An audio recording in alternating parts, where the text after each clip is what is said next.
ప్రతి మనిషికి మరణం ముగింపు కాదు, మరణం తర్వాత మళ్ళా జీవితం ఉంది అని అన్ని మత గ్రంథాలు చెప్పాయి.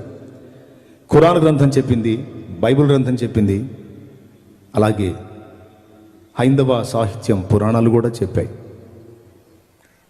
కాబట్టి మానవుడికి చావే ముగింపు కాదు, చచ్చిన తర్వాత మళ్ళా జీవితం ఉంది అని ఈ సాహిత్యాల్లో తెలుసుకొని బ్రతికితే మహాబ్రతికితే 70-80 బతుకుతాం, తర్వాత ఇటు కూడా చేస్తాం. బ్రతుకులో నెమ్మది లేదు, చచ్చినా కూడా నరకం ఉందంటున్నారు. మరి ఇప్పుడు పరిస్థితి ఏంటని చెప్పని బ్రతుకులో సమాధానం దొరుకుతుందా? అది అందని ద్రాక్ష పండేనా? పోనీ సరే, బ్రతుకులో అశాంతి ఉన్నా చచ్చిన తర్వాత నా మోక్షానికి చేరతామా? నేను సరైన మార్గంలోనే ఉన్నానా అని న్యాయంగా ఆలోచించా. తప్ప రైటా? సహజంగా నా మతం గొప్ప అని కొద్ది కాలం ఆలోచించాను, కానీ తర్వాత నేను ఉన్నది రైటా రాంగ్ అనేది కూడా వెతుక్కున్నాను. సరే, బ్రహ్మంగారి పుస్తకం చదువుతూ ఉన్నాను. నేను హెడ్ ఆఫ్ ద డిపార్ట్మెంట్గా భావించినటువంటి వాళ్ళు సృష్టికర్త బ్రహ్మ, స్థితికర్త విష్ణు, లయకర్త శివుడు.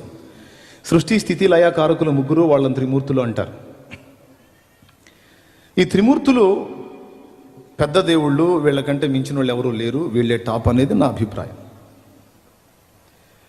ఈ బ్రహ్మంగారి కాలజ్ఞానం చదువుతూ ఉంటే, ఇది ఈ జవంగుల నాగభూషణ్ దాస్ గారు రచించినటువంటి బ్రహ్మంగారి కాలజ్ఞానం అండి. చివరిలో ఒక ఫోటో చూశానండి. ఈ ఫోటో అదిగో మీకు చూపిస్తున్నాడు చూడండి. కలర్ ప్రింట్ వచ్చింది చూడండి. ఈ కలర్ ప్రింట్ని కొంచెం అబ్జర్వ్ చేయండి. మధ్యలో ఒక పెద్ద ఆయన కూర్చున్నాడు, పైన లార్డ్ విశ్వకర్మ అని ఉంది. ఒట్టి మాటలు చెప్పడం కాదు, ఏదన్నా ఆధారం చూపించాలి, అందుకని మొత్తం సమకూర్చి తీసుకొచ్చా మీకోసం. ఆ పేరు చదవండి, లార్డ్ విశ్వకర్మ అని ఉంది.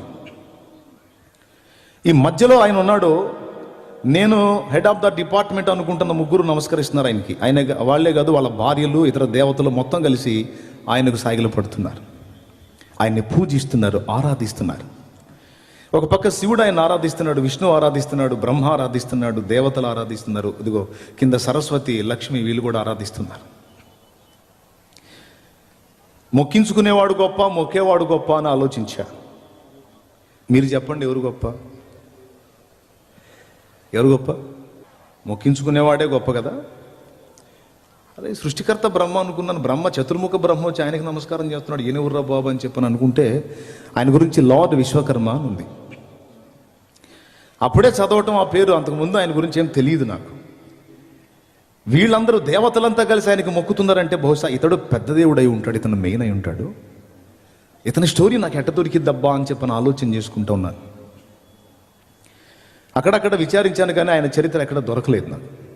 ఓ రోజు చిలకలూరుపేట ఆర్యవైశ్య గ్రంథాలయంలో పురుగు మందుల షాపు పైన ఉంటుంది కదా గ్రంథాలయం, తెలుసుగా. ఆ గ్రంథాలయానికి వెళ్ళి దాశరథి రంగాచార్య గారు తెలుగులోకి అనువదించినటువంటి చతుర్వేద సంహిత తీసుకున్నాను. చతుర్వేద సంహిత తీసుకొని ఫస్ట్ ఋగ్వేద సంహిత తీసుకున్నాను. అదిగో పడింది చూడండి అక్కడ. ఋగ్వేద సంహిత మీరు కూడా దొరుకుతుంది మార్కెట్లో, 1800 ఏమో పెడితే మీకు కూడా దొరుకుతుంది. తెచ్చుకొని స్టడీ చేయొచ్చు ఇంట్రెస్ట్ ఉంటే. ఏమండి, రోజులు లెక్కేసుకుంటే మొత్తం కలిసి మనం 100 ఏళ్ళు బతికితే మనం బతికే రోజులన్నీ 36,500 రోజులు. మొత్తం కలిసి ఒక 50 ఏళ్ళు కూడా బతకం. ఏది 100 ఏళ్ళు బతికితే 36,500 రోజులు మనం బతుకుతుంది. 36,500 రోజులు ఎవరు బతుకుతున్నారు? ఏదో జొన్నన్నో, రాగన్నో, సజ్జన్నో అవి తిన్నోళ్ళు కాస్త 90 దాకా బతుకుతున్నారు. ఇప్పుడంతా 30 దాటితే షుగరు, 40 దాటితే పొగరు, అంటే బీపీ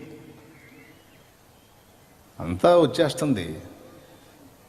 ఇప్పటికే 30 అయిపోయిన వాళ్ళు ఇంకా ఉంది 30, 40 అనుకుందాం. 30 ఏళ్ళు అయిపోయింది ఇప్పటికే.